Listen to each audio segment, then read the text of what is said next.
chú rộng chú trẻ xí dấp bóng bóng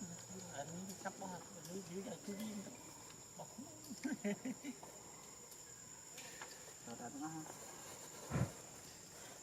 chả chu rồi ở từng phòng thì thay luôn vậy anh em ăn đại nhá ở dưới viên nó mình là một thằng mọ bây giờ ăn là cho chú đi bỏ mấy mùi thế tháo sẵn sao sẵn đấy tháo sẵn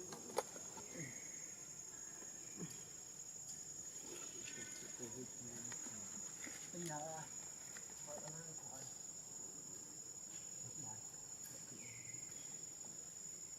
liên tử sang class hai tiếp